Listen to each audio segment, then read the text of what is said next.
La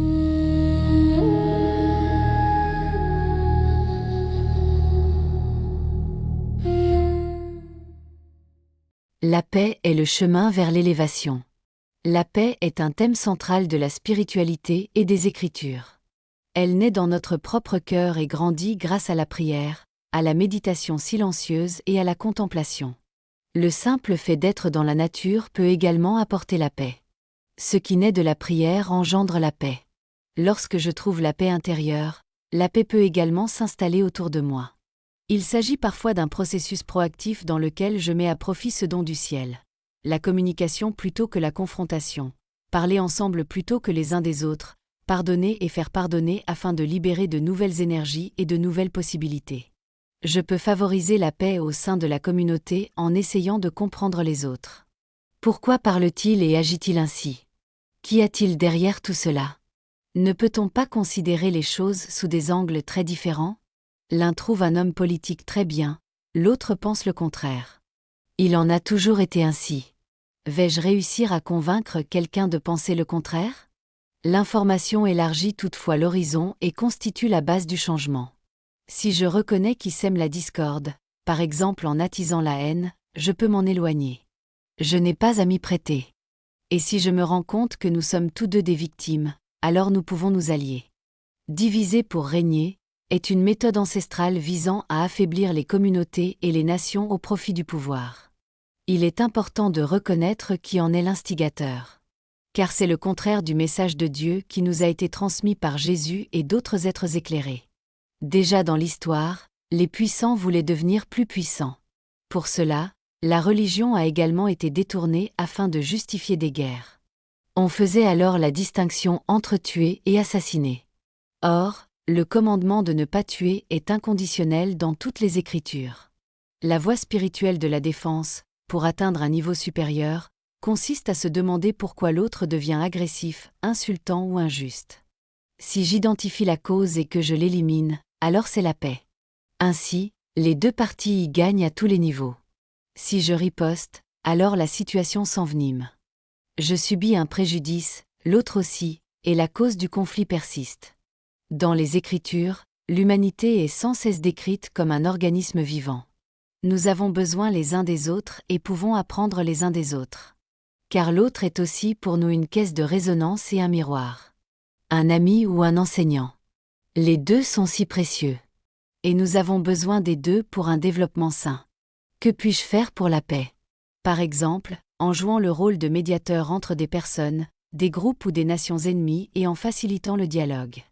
Entre des nations?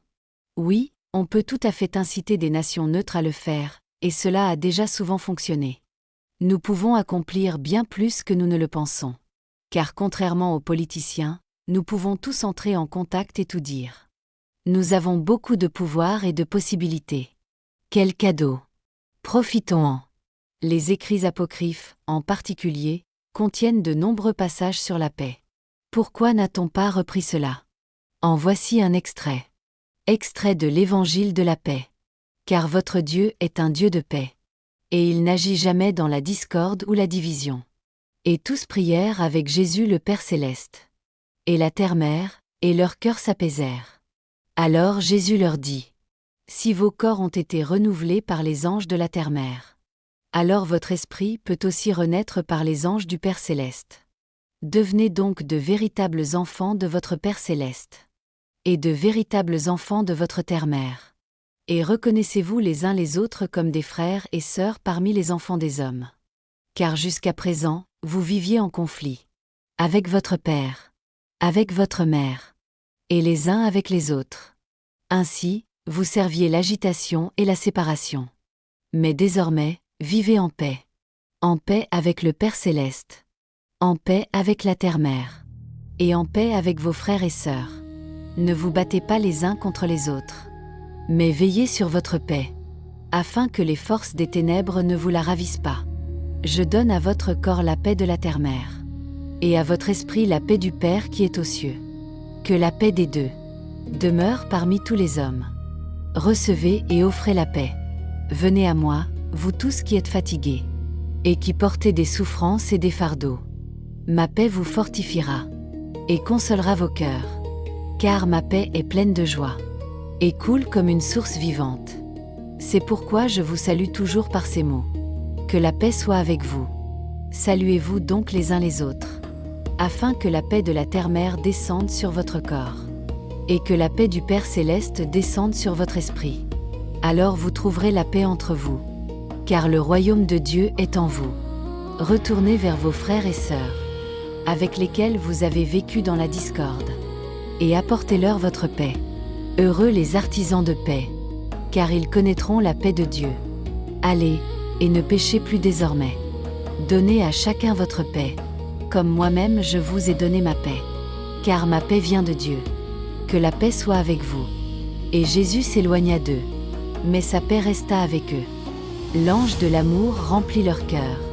La sagesse de la loi illumina leur esprit, et la force du renouveau reposait entre leurs mains. Ainsi, ils allèrent vers les enfants des hommes, pour apporter la lumière de la paix à ceux qui se disputaient dans les ténèbres. Et partout où ils allaient, ils disaient « Que la paix soit avec vous ». Les béatitudes de la paix. Et Jésus leur dit encore « Heureux ceux qui gardent la paix dans leur cœur, car ils seront appelés enfants de Dieu. Heureux les doux, car c'est par eux que la terre trouve le repos. Heureux ceux qui recherchent la réconciliation, car ils construisent des ponts dans le royaume de Dieu. Heureux ceux qui transforment leur colère, car leur esprit sera libéré. Heureux ceux qui pardonnent, car eux aussi seront pardonnés. Heureux ceux qui choisissent l'amour dans la discorde, car la lumière grandira à travers eux. Heureux ceux qui sèment la paix, même s'ils rencontrent de la résistance, car leurs œuvres demeureront dans le cœur du monde. Heureux ceux qui se taisent devant Dieu, car ils entendent la voix de la paix. Car en vérité, je vous le dis, la paix ne commence pas dans les nations, mais dans le cœur de l'homme. Celui qui porte la paix en lui, la porte dans le monde. Et là où 2 ou 3 se réunissent en paix, là, l'Esprit de Dieu demeure au milieu d'eux. La bénédiction de la paix.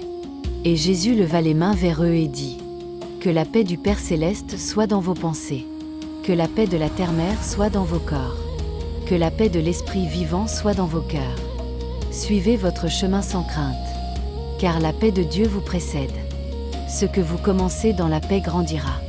Ce que vous préservez dans l'amour perdurera. Soyez lumière pour ceux qui sont fatigués, repos pour ceux qui sont agités, et espoir pour ceux qui cherchent. Car en vérité, je vous le dis, là où la paix est donnée, là réside Dieu. Allez donc en paix, et apportez la paix à toutes les créatures. Que la paix soit avec vous, maintenant et pour toujours.